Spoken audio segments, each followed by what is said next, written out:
Welcome back to Brupeg. You've caught us in the middle of a tidy up. We've got a whole pile of jobs going on at the same time. Hope you enjoy. We had one of our AEG grinders fail on us.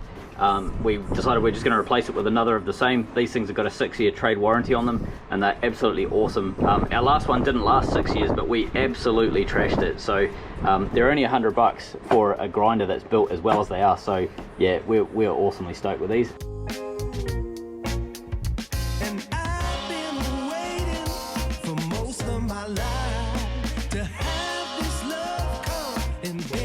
Strive and carry on, and carry on. She got the soul of a warrior, but a tender heart, yeah. Had me hooked on her love right from the start. Pleasure and happiness is never far, no. 'Cause I've been waiting for most of my life to have this love come and bury my strife and carry on.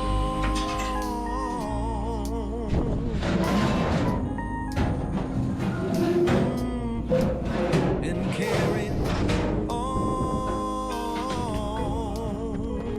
So this will be for our tools that we're keeping outside the boat, stuff that can get wet. They're not going to be waterproof, but the drawers themselves are going to be able to be used in any sort of seaway and weather and that sort of thing, given that they're fully stainless. And our stainless bench is going to be out here. This is going to be the area where we do our engineering, where there's grinding, sparks, swarf, that sort of thing, so that we can keep the engine bay nice and clean for repairs. And this is the grubby area. This is the second small ambo cabinet that we found at the scrappy. These things are awesome, and this is going in the bathroom. Let me show you where it goes.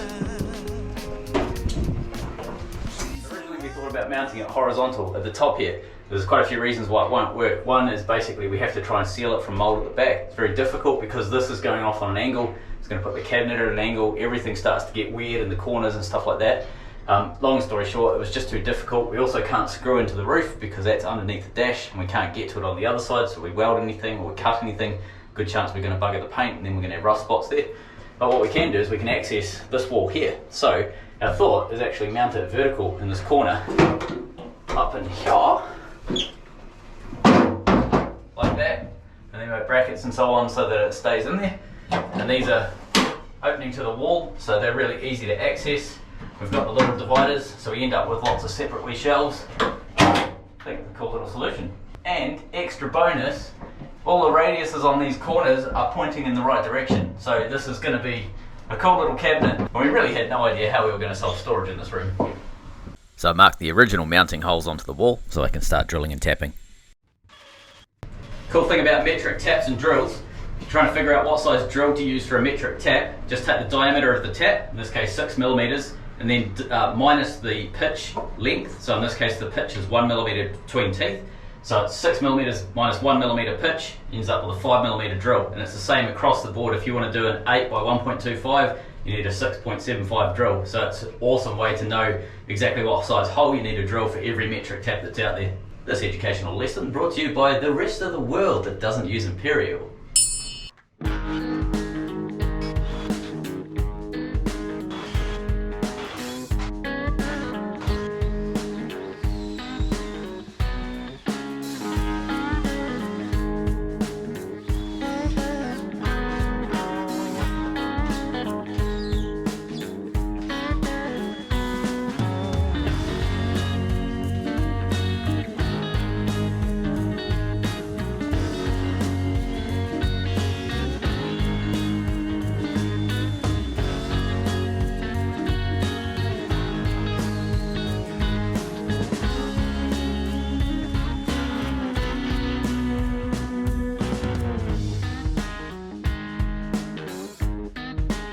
Time to find some material so that we can make these brackets out of to bolt this cabinet to the wall.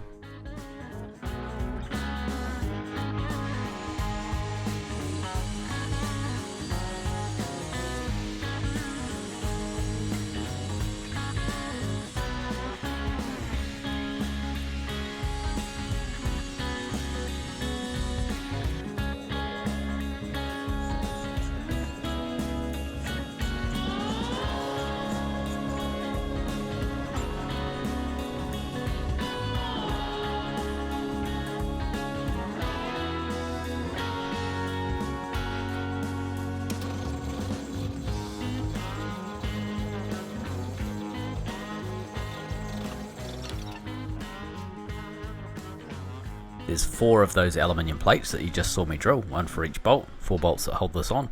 I'm able to use it essentially as a big washer to spread the load using aluminium so that I've got no corrosion issues, and then I put a bit of sealant on the thread of the bolt, wind the bolt in, and that way, because it breaks through from a waterproof room into a non-waterproof room, I basically want to make sure there's absolutely no chance of anything getting through. So sealant on the thread and then wind it in, and you got yourself a nice secure mounting.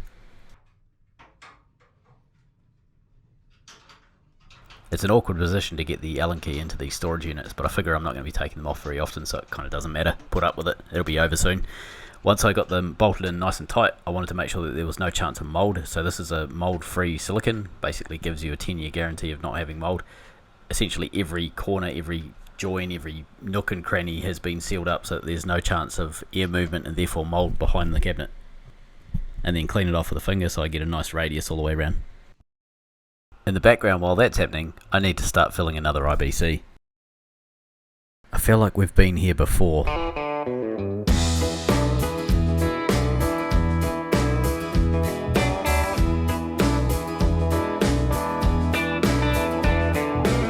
Roll up my window, don't know where I'm bound.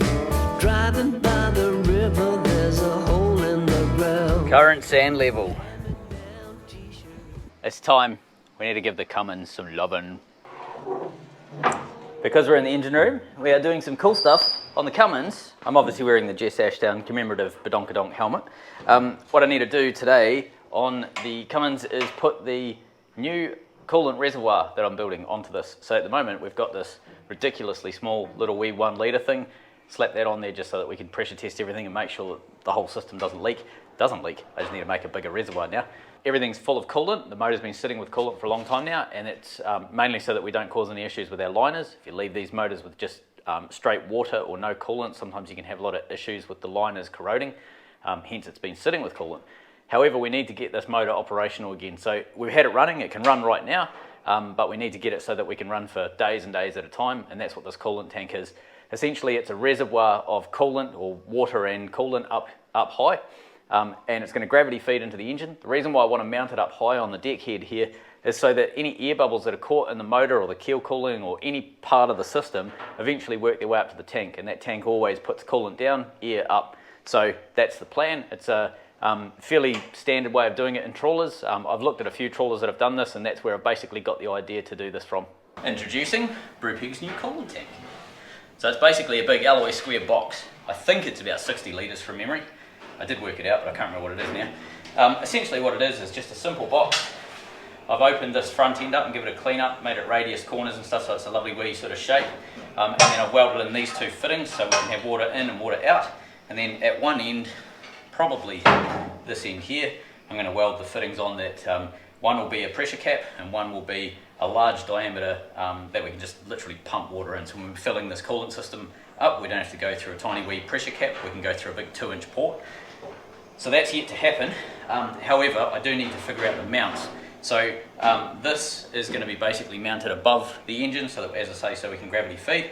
But before we do that, I'll show you what we did on this box. These magical looking fittings need to go into the tank. Let me introduce you to the tank.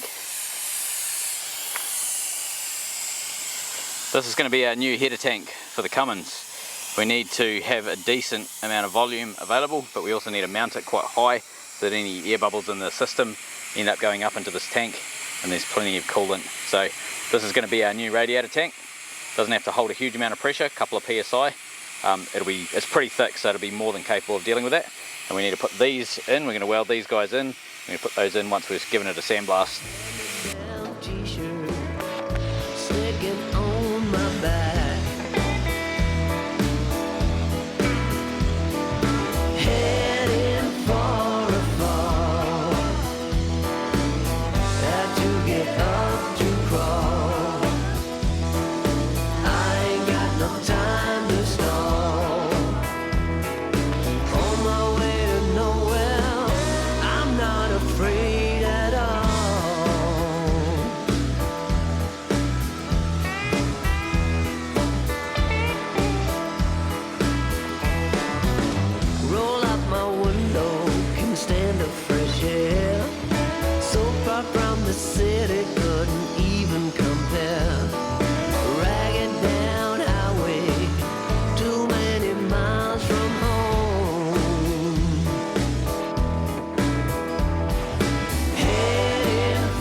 this a bit cleaner. Right, time to start welding. People might ask why we're using cam lock fittings to weld into this essentially radiator tank. And it's because these are about $3 or $4 each. They're cheap as chips. They got a massive bit of aluminium on this end, which means we can give it a nuke with our spool gun, MIG spool gun for alloy, and we don't have to worry too much about, you know, blowing holes in it and that sort of thing. So these are an incredibly cheap way of getting a hose tail into a tank. I need to put 2 of these guys in. These are fairly big. I can't remember what they are, 2 inch I think, maybe 1.5 inches, something like that. They are going one there,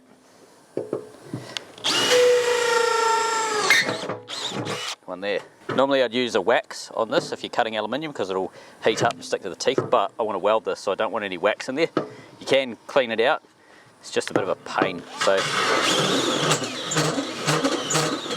go slow and you don't get as much heat build up, and therefore you don't get it gluing to the teeth. You can sort of see there's basically nothing on the teeth. It's just because you're going slow enough that you don't get that heat, like I said. I'm actually going to slice it down there and use this big thick bit as like a heat sink when I'm welding, because this is, I don't know, 4mm or something like that. It's pretty thin, and then this is pretty chunky. This would be easily 1/2 inch. It's pretty, you know, massive bit of alloy. So we'll slice it off at that mark there, and then just put that straight on that face, and then we can run our weld around. Normally you'd buff all of this up with a stainless wheel. I don't have a stainless wheel that's not contaminated, so I'm going to acetone the cripes out of this, thinking that the sandblasting has probably taken enough of the rubbish off-ish, and that there being smooth, I'm going to acetone the heck out of that as well, and hopefully that's going to get it clean enough. Alloy is pretty susceptible to not having clean metal. It really doesn't like it. The first one cut beautiful and square. Well, square enough. It's within probably a degree, slightly higher on this side than it is on that side. That doesn't actually matter. This one cut slightly off. It's not quite square, but that's okay because that's the angle I measured at and it needs to be there. Acetone, heaps of it. Make sure you got no rubbish on your work. This rag is falling apart, which is really awesome. Let's go with that. It's been donkey's years since I've done MIG with aluminium. Let's see if I've forgotten everything.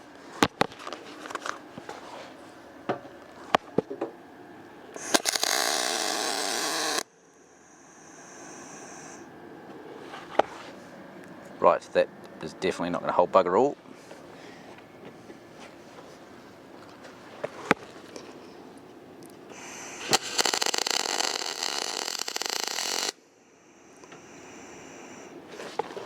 We need a lot more heat than that. Alright, full power. Oh, that sounds better.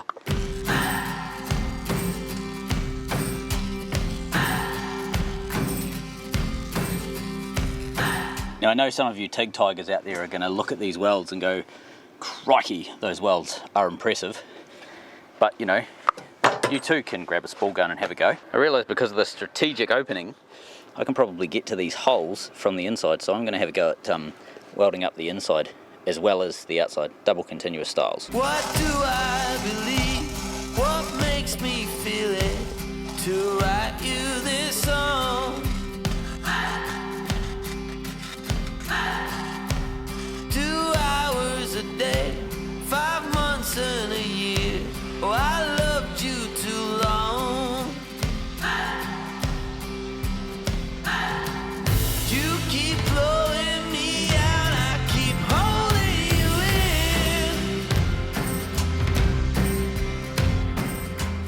in. They came up alright, I reckon.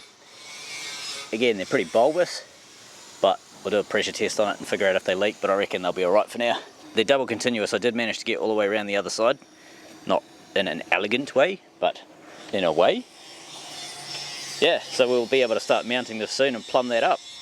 In case you're wondering, I am thinking of using that little window that's at the front, the square hole. I am thinking of actually putting a clear plate on that so I can see the top and the bottom levels for hot and cold, but also I can see the condition of the coolant that's in there, so if it looks like it's going disgusting colours or whatever, I can actually deal with it easy because I can see it every time I walk through the engine bay. I'll get a glance of it. So just another little thing that I wanted to do to kind of keep the engine room running as cleanly and awesomely as we can. I just heard myself say walk into the engine room and take a glance at this every time I walk past, and this is cut with a manky ass like grind out or something. That's never going to do. We have to make that tidier, so I'm I'm going to do a nice radius on each end of this to make it pretty. So consider that done.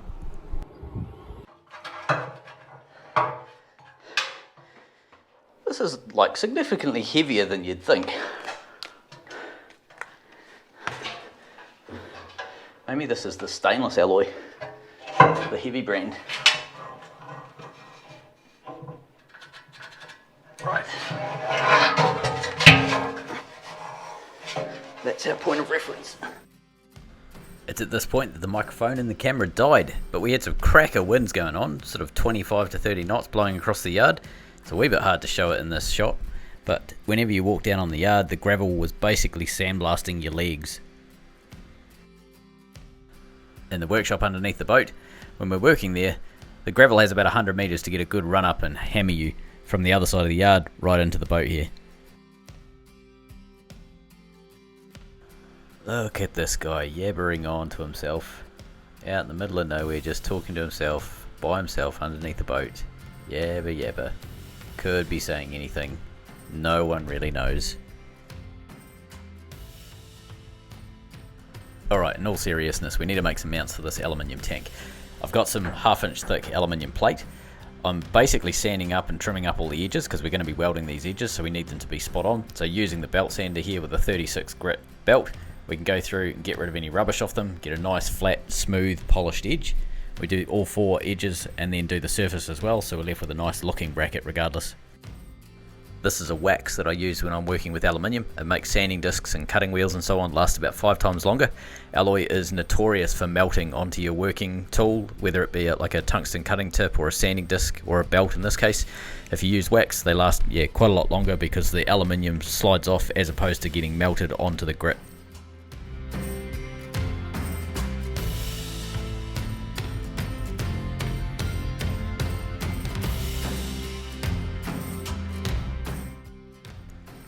This is the finish you're left with after using a 60 tooth saw and wax. It's pretty decent. It's nothing flash, it needs a polish up if you really want to go to town, but this is just a straight timber saw, tungsten tip, and we just use the wax to make sure that we get a nice clean cut.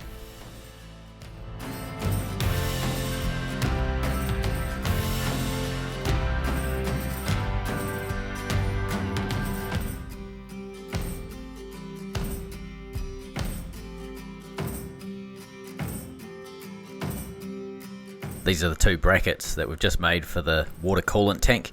They get mounted vertically and they've come up basically alright. Happy with those. Righto, boat work finished for the day.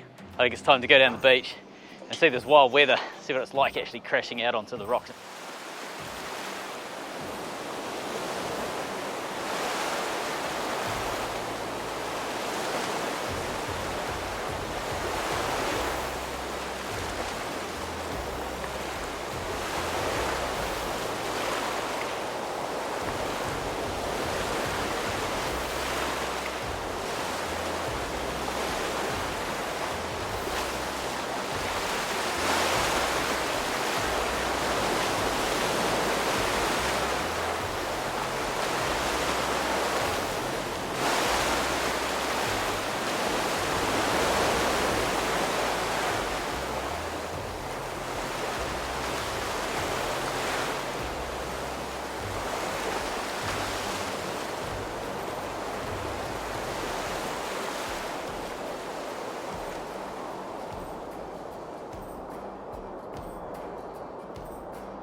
It's storms like this that are Jess's happy place. When she was a kid, she used to go swimming in oceans like this at the south of New Zealand. They were wild and cold and full of great white sharks, and that was her home.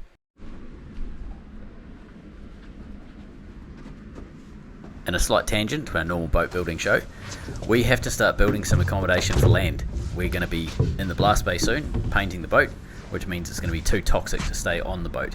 So we need to be able to get some accommodation that we can move away from the boat and live in it for maybe 3 to 5 days, depending on how long it takes to paint the boat. So our plan is to get a swag, put it in the back of the truck. But to do that, we need to off-gas it, so we're assembling it on the roof.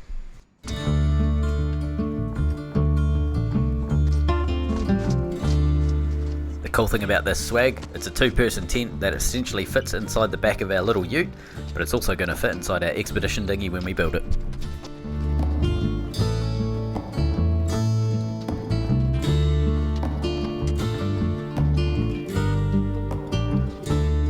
We'll leave this up here for a week or two in the sun, rain, hail and shine. It'll off gas and then we'll be able to fold it back up and use it when we're ready.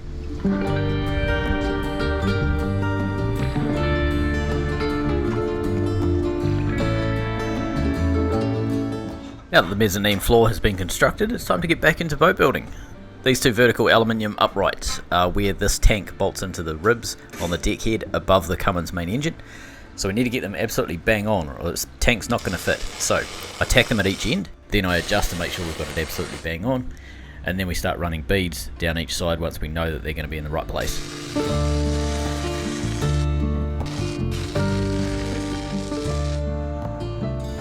This is an aluminium specific acid, so it doesn't kill the aluminium, but it does take all of the oxidization off the surface. So it's sometimes used as a pre-treatment for welding so that you can get a good weld, you get rid of the oxidization levels, but it's also a really good thing to use to clean up aluminium. Once you've done your welding, you run this over all of your welds and it takes all of the black carbon off the welds and you end up with a really awesome grey aluminium.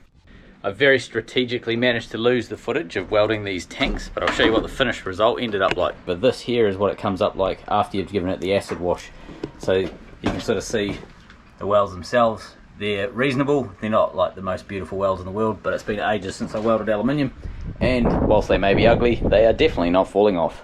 As you know, our main Unimig welder died recently, started fritzing out and doing weird things when I was using it for some stainless downstairs, using it as TIG. I've been using Stu's Unimig welder. It's the same brand, it's just the next model down, like slightly smaller amperage. I've been using that for aluminium welding. I'm pretty much at the upper limit of what Stu's machine can do, so that's I think it's 185 amps, and I'm maxing it out basically welding this aluminium. Aluminium soaks up the amps. However, because we only had one welder, I never even clicked on, that's a massive error on my part, that we have no redundancy. If that welder goes, we're stuffed. So, with the help of our Patreons, we actually bought a nice little wee TIG welder. I'll show you this thing. I like to think of it as the handbag welder, because Paris Hilton could quite easily pop this in her handbag alongside that little dog. This is it. Tiny little wee purse-sized TIG welder. So, very small, does 180 amps. It's stick and TIG only. It's a scratch start TIG. It's DC, so I'm not able to do aluminium with this. But this is something that's light enough. I think it's 4.5 kgs or something. It's like really light. The point of getting this thing was when I don't want to basically lug our big welder around the boat, if I've only got a small job to do, I've got a really long lead on my gas bottle, so I can leave the gas bottle at the back of the boat and basically drag a pipe of gas all the way up to the front, take the little wee welder and the TIG, because then I can weld pretty much anything except alloy, so stainless, mild, which is practically everything that we weld on this boat. This thing will be able to do it. It's not something that's going to power through really thick metal. I think I can probably do maybe 6 mil at the most if I'm lucky. Maybe 4 mil, probably something like that. So it's not a super heavy duty welder or anything by that standards. It's basically just small, odds and sods jobs. But it's also a backup for our main welder. If we're going to do anything heavy, obviously we're going to get that big welder out so that we can crank the amps right up and get into some heavier metals. And we can also do aluminium with the other welder. But yeah, this thing was a great little buy. I can't remember what it cost. I think it was actually less than $400 for the welder itself. So I'm happy with the brand. It's the same brand as what our main welder is, and we give that thing absolute heebie-jeebies, and it stands up to it. We've had a couple of faults, but that's pretty much because we're running that thing well over what it would normally handle. So, I can't blame the machine for that. That's us. But yeah, so that's our little get out of jail card. What it does do, it has a different TIG torch than what I'm used to. So it's allowed me to get a gas lens kit. So totally different nozzles. This basically screws in like that. So you've got quite a big cup that goes on, the TIG torch. Not something that I'm used to, so it's going to be a bit of a learning curve for me to get used to that, but it's pretty cool. Once you've got a TIG torch that can handle a gas lens kit like this, you're able to start doing some cool stuff. You can get Pyrex cups, so they're actually like crystal clear, so you can really see what you're doing. You can get quite big cups. You can have huge stick out with a huge shielding area. There's all sorts of cool stuff you can do. It's not possible with our other TIG torch because it's very limited in what you can buy for it, whereas this torch and this little machine, you can get into the world of awesome TIG pieces. First job, let's get this tank up. I've got a couple of ribs on what is essentially the roof inside the engine room, the deck head, but this is a massive big hatch that comes off. It's a 3 metre by 1 metre wide hatch, and that's where we lift this main engine in and out of. This was when we were pulling the motor in and out, actually fitting the motor yonks ago. What we need to do is use the ribs that are in the hatch, and that's going to be where we're going to be bolting this tank to, so it will hang from the roof. It is quite a heavy beast though.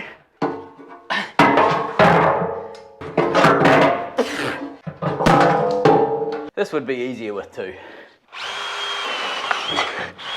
In case you're wondering, there is swarf falling onto the engine, but this engine is going to get a massive clean soon, prior to going into the water and sort of setting off on the huge voyage that it will be from the launching ramp through to the work berth. It's about 15 metres to the side.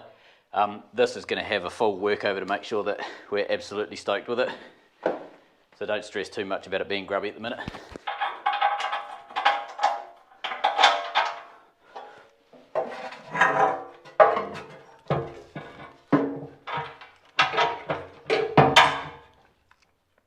Ha-ha!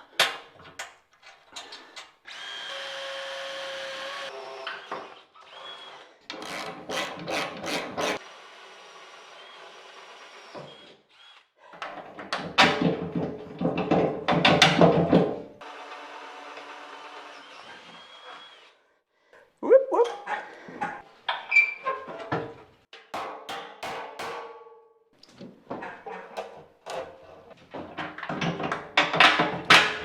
Over the years I seem to have collected about 18 14mm or 9/16 open end spanners and one 13mm.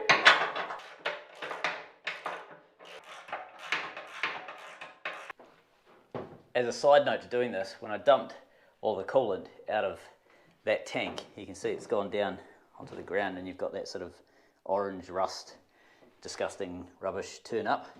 That's why I wanted the bilge white, because if I wander down just on a night shift sometime and I see that, I know I've got problems, but if this bilge was like a dark colour, I'd never probably see that. And now I've got early warning that the coolant that was sitting in this engine was garbage. So that's the kind of thing that I want to know about as early as I can. We are getting there. I need to put a little bit of thread sealant on that one there, so I won't do it in tight. We've got a radiator cap up there as well. Yoink! And then this is just a big old port. There we go, it goes that way so we can actually read it, Raceworks. But this is basically here so that if we need to fill this up, we can stick a hose in there and we don't have to wait 3 days. We can just basically belt the water and cool it in.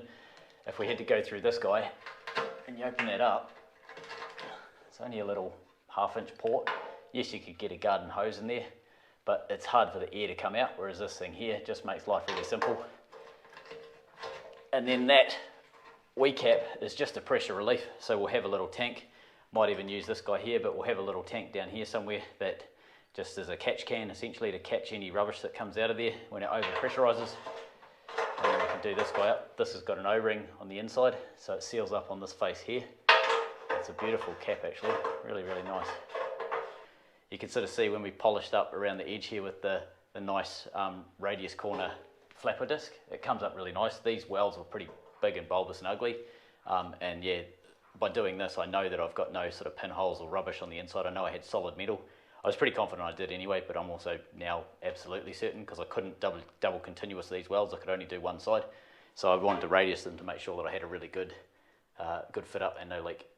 Now that we have the position of our tank outlets figured out, what I need to do is basically get some radiator pipes to go and suit this. Now, this little bracket here, there's a bolt on either side of this housing, so the pipe can't go sideways. Ideally, it'd go sideways and you just get a little right angle pipe or something along those lines. Can't do that. So I need to get one that comes out the front, the new housing comes out the front, and then I need to do a bit of a sort of a curl and up. I don't even know if that's possible. I'm going to go into the shop today and have a fossick around all of the pipe bins and see if I can find it. The other challenge we've got is this is 2 inch. This is quite big. Normally, you know, car radiators and stuff like that have only got like 1 inch pipes, little wee skinny wee things. Sometimes they're a little bit bigger, but 2 inch is sort of a bit abnormal. So I'm probably going to have a reduced selection to start with, which is a bit of a pain.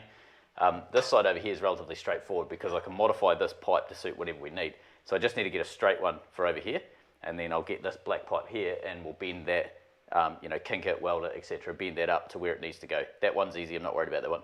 I do need to replace this guy. This is just another random piece of pipe that I throw on there to pressure test the system. As you can see, it's got kinks and it's the wrong type of pipe and whatever, but that was only ever there just as a temporary thing. What I need to do now is figure out how long and what shape I need for this pipe. So what I use, I've just got some old Tig welding sticks, and basically I just essentially bend them and create the shape that I need. So maximum bend, and then we start doing a big curl all the way around. So that's my template for a pipe. If I can find something that's got that curve, I know I'm going to be able to make it work on the engine. Got to figure out this one here, pretty straightforward. That one's probably the easiest because it's small, car sized.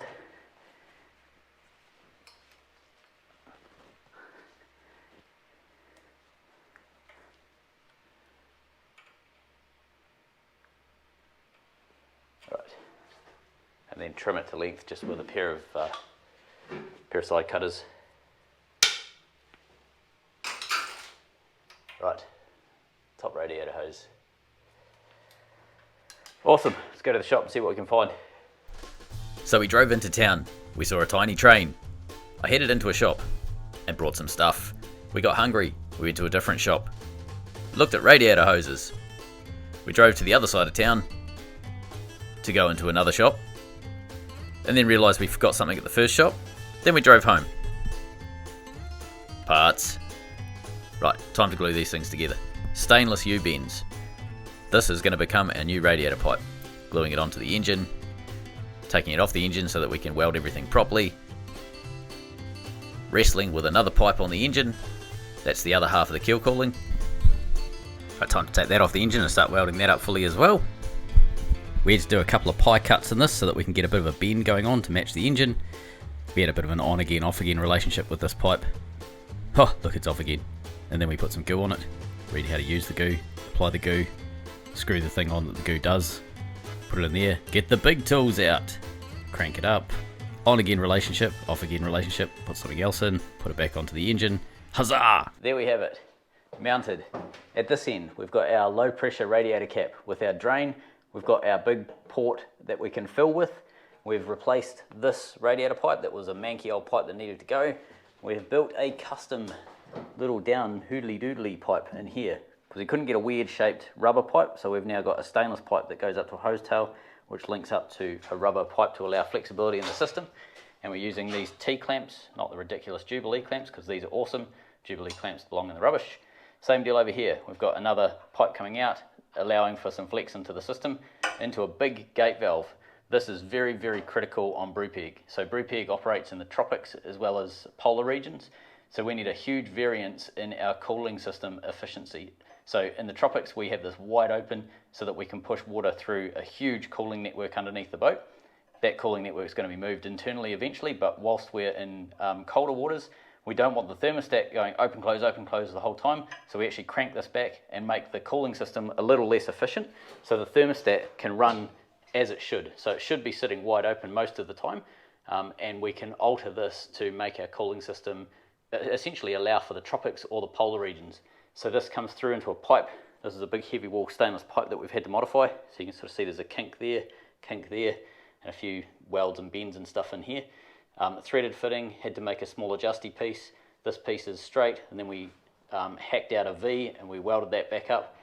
A couple of years ago I did exactly the same thing here, hacked out a V, welded it up. So you can see that follows around basically the line of the engine so that it lines up with the tank. Down the bottom, we've replaced these stupid Jubilee clips with big, chunky, big T-clamps. So those are going to keep our coolant nice and safe. Now we don't have seacocks going onto the outside of the boat. That's the other end of this pipe here goes down over to there. There's another one just behind it. There you go. You can see that over there. We don't have seacocks there because we don't need them. This is a completely closed loop system. If it was like a normal boat or a recreational boat where you have raw water cooling, seawater coming in, you definitely need seacocks. In this case, we don't have that system, so we don't need that. We've also done a few mods on the front of the engine. So, original alternator down here, got rid of that. That's to be ripped off because we're not using it. This thing's only about 50 amps, very small. It's a stupid alternator. We can't get an RPM feed out of it, and it's just too old and unreliable. So, we're getting rid of that altogether, and we have made this guy up here. This is actually off a Chevy. It's 120 amps, I think, from memory. But we've used serpentine belts, and we've modified the original adjuster. What used to be a pulley mount is now a pushy mount. And essentially it allows us to tension it really easily with this big bolt up here, and we can use the serpentine drive off this set of gears and power that alternator. Finally, I need to mount our air filter, which sits right up here and then feeds off down to the lovely big turbo down in there. That's for a later date, but we now have a functioning coolant system header tank.